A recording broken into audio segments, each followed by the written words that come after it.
What the heck are we doing today, Cowboy? give me a second, I want to be a clean cowboy first. Here's the thing with cooking with the Cowboys. As you know, we're South African, and there's something that they do in South Africa that sort of makes everything better. You always start with alcohol, that's how you make it better. Mother's milk in Africa, and as you do good cooking programs, or any cooking, or any hangout, or a braai, or a barbecue, or anything, South Africans start and finish with Jägermeister.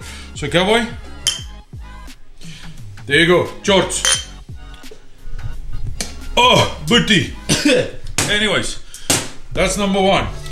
In South Africa, one day, long ago, a chef got a little fed up with the South Africans, because as a chef, you try your utmost best to make the right, most traditional, flavorful sauce or dish, only for jackass afterwards to come and put some ketchup on it.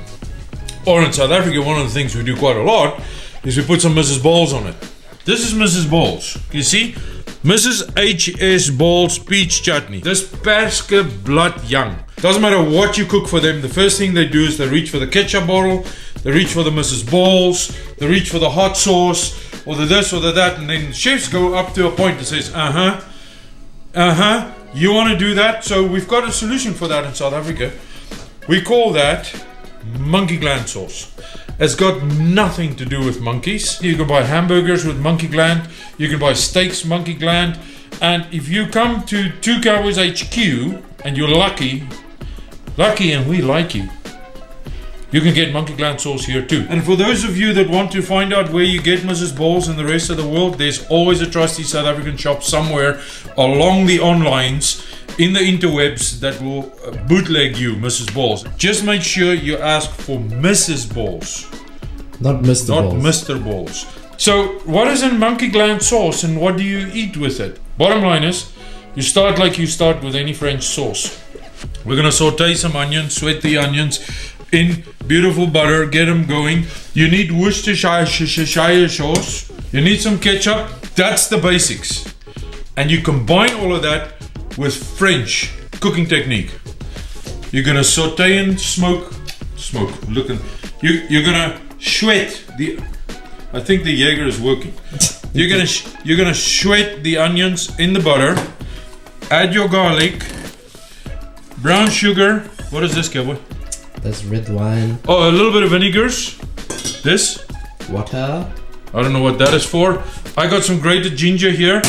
Some recipes you can do that, not. And you got some tomatoes, which you peeled and chopped.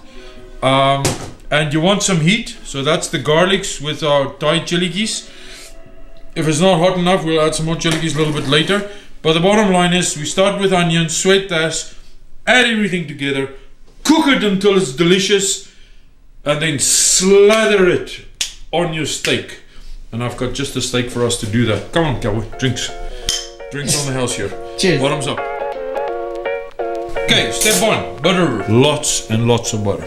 Okay, we're gonna melt the butter, sweat our onions in it. You got plenty of onion here, so I'm sure that's one onion.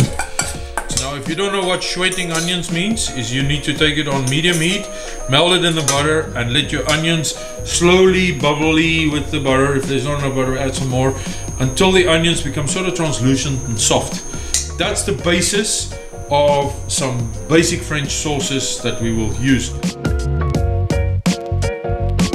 Tip from Cowboys, when you shred your onions, why don't you put the garlics in straight away? Come on, you have to give that to me. Because they cook different. They cook at different speeds. So once the onions is ready, you'll introduce class into the onions. And that class will give it the aroma so that your olfactories becomes monkey balls.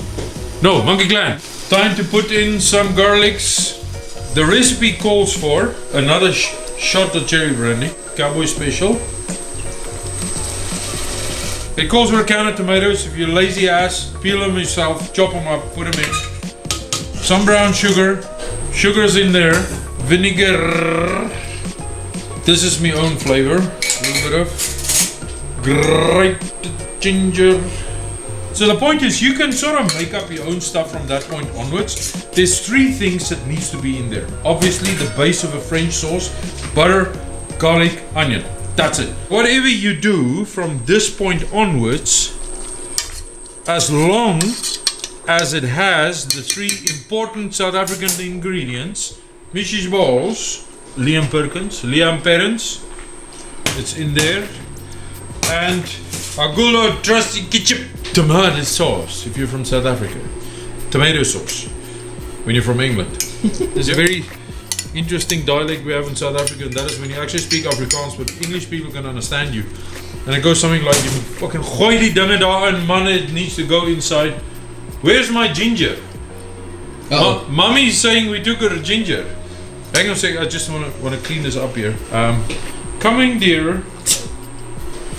This is Mummy's ginger. Over there, not me, wasn't me. And now, get yourself a good brandy. That's it. That's why we drink.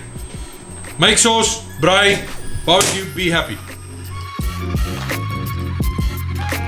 How long has it been now? I reckon about an hour. And what you have, look here, it's chunky, but it's monkey. I mean, that's really it. It's a bit of a chunky sauce. And then, like all good meals, you leave the seasoning right until the end. A little bit of pepper, a little bit of salt. Gabba, you want to taste? Brings back memories. Memories of Africa. Monkeys. Balls. You knew where that one went. That's even better than the real thing. All this needs now is a good burger, or as we say in South Africa, a lekker braai.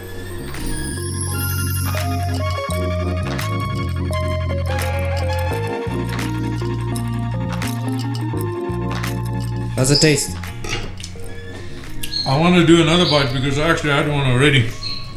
But this takes me back to that Monkey Gland in South Africa. But Gabba, I'm going to tell you one thing. It's actually better.